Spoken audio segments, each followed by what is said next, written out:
Todos conocemos esa sensación, ¿verdad? Uno se sienta para hacer algo importante, algo que requiere concentración, y de repente cualquier cosa, la más mínima, parece mucho más urgente. Pero a ver, ¿y si el problema no es tanto la distracción en sí? ¿Y si el problema de fondo es que no entendemos bien lo que significa, bueno, pensar de verdad?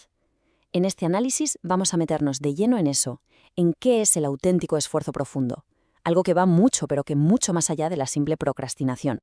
Es que la lista de excusas es prácticamente infinita, ¿a que sí?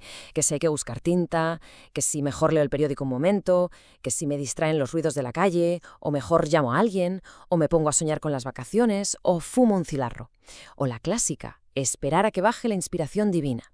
Y claro, al final la tentación más grande de todas, dejarlo para otro momento, rendirse. Son como los cantos de sirena, ¿no? Que nos van alejando poco a poco del trabajo que de verdad importa. Y es muy importante ponerles nombre, porque no son simples distracciones sin importancia, no. Son, como dice el autor, los demonios de la pereza. Y hay que saber reconocerlos, porque son maestros del disfraz. Se visten de tareas necesarias, de cosas urgentes, y es que a veces la excusa más sofisticada, la más elaborada, no es más que pereza, en su forma más pura y sutil.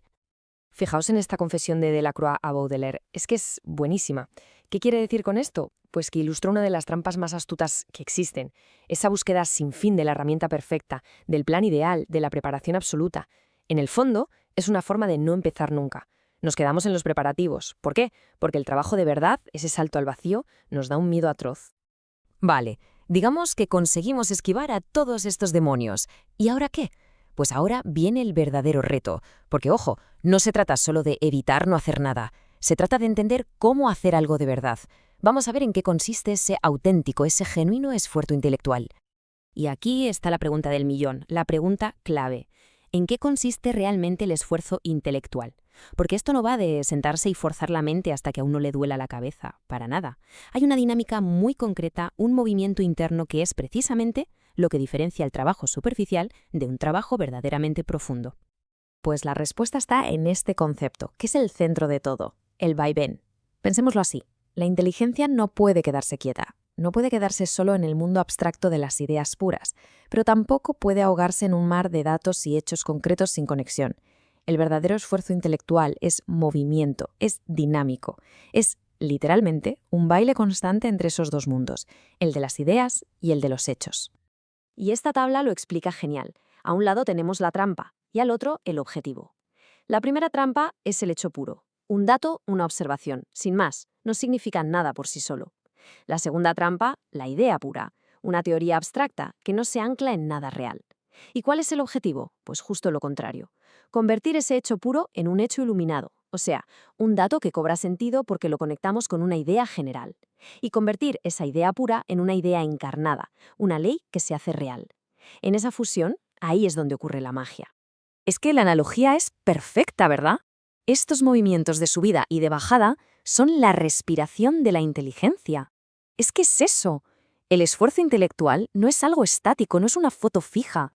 Es un proceso, un ritmo, algo vivo. Ese vaivén, esa subida de los hechos a las ideas y esa bajada de las ideas a los hechos es literalmente la respiración de una mente que está viva, que está funcionando de verdad. Ahora bien, este proceso tan vital, este vaivén, tiene un enemigo terrible, un enemigo muy poderoso, nuestra tendencia a usar muletas mentales. Esas fórmulas, esos esquemas prefabricados que nos dan una salida fácil, una ruta de escape comodísima para no tener que hacer el esfuerzo real de pensar. Y los ejemplos los vemos por todas partes. Pensemos en el típico profesor que tiene, no sé, 5 plantillas y cualquier tema del mundo lo mete a la fuerza en una de ellas. O el estratega militar que ve una batalla nueva y en lugar de analizarla, intenta encajarla en un esquema que aprendió en la academia. O el clásico estudiante que en un examen, en lugar de responder a la pregunta, se limita a vomitar la lección que ha memorizado. El patrón es el mismo, la resistencia a hacer el esfuerzo de adaptar. Y frente a esto, la cita del mariscal Foch, que era un hombre de acción, es demoledora. Él lo tenía clarísimo. La clave no es tener un libro de recetas con una solución para cada problema. Imposible.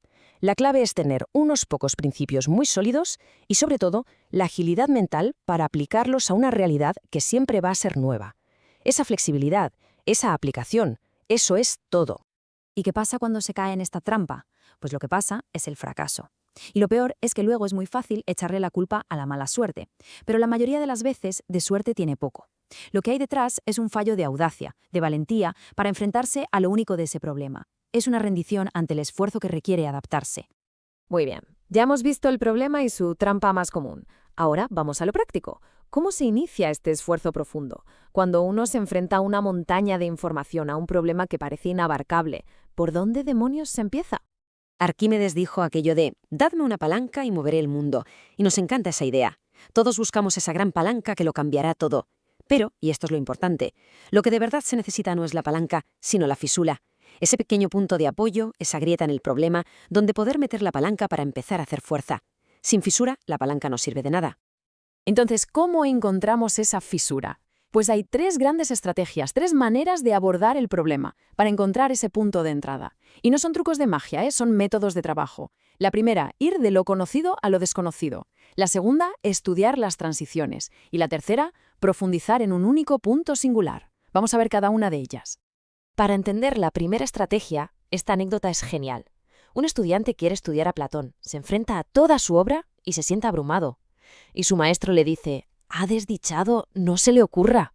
Es que intentar abarcarlo todo de golpe es una locura, te paraliza». ¿Cuál es la alternativa entonces? Pues la solución es empezar por lo que ya se conoce. Centrarse en los promontorios, que son esos pasajes clave, los textos que todo el mundo cita, las ideas más famosas. Se empieza por ahí. Y una vez que se entienden bien esos puntos, su luz, por así decirlo, empieza a irradiar hacia las zonas de alrededor, hacia el terreno más oscuro. La segunda forma de encontrar la fisura es buscar las transiciones, las suturas. Y esto se ve en todos los campos, fijaos. Un geólogo donde estudia en las fallas, donde 2 capas de roca chocan. Un historiador que le fascina las revoluciones, el paso de una era a otra. Un estratega donde ataca en el punto de unión entre 2 ejércitos aliados. Es en esos puntos de cambio, de transición, donde las cosas revelan su verdadera naturaleza. Y nos queda la tercera vía, que es la del artista, la de profundizar en lo singular. A veces pensamos que para entender un bosque hay que ver todos los árboles, pero hay otro camino, el del pintor que se pasa la vida pintando el mismo árbol. ¿Por qué? Porque al profundizar de forma obsesiva en lo particular, al final encuentra lo universal, las leyes que gobiernan a todos los árboles del bosque. Llegados a este punto, todo nos conduce a una elección fundamental, una decisión sobre cómo queremos aproximarnos al conocimiento y, en última instancia, a la vida. Porque, en el fondo, se nos presentan 2 grandes caminos, 2 métodos radicalmente opuestos. Y el contraste es brutal. Por un lado, está el método enciclopédico. Es el que recorre toda la circunferencia del círculo, corriendo por la superficie, acumulando datos sin parar. El resultado es agitación y dispersión. Y luego está el otro camino, el del esfuerzo profundo. Este método no corre. Elige un solo punto y empieza a cavar, a viajar hacia el centro. Y la recompensa es increíble. Al llegar, no solo entiende su punto de partida, sino que entiende el círculo entero. En lugar de agitación, encuentra la paz de ver la similitud en todo. Así que para terminar, la pregunta final es para la reflexión de cada uno. Cuando estudiamos, cuando trabajamos, cuando vivimos, ¿en qué circunferencia nos estamos moviendo? ¿Estamos corriendo sin descanso por la superficie? ¿O quizá ya hemos encontrado un punto o una fisura desde la que empezar a cavar hacia el centro, hacia ese lugar donde de verdad reside la auténtica comprensión?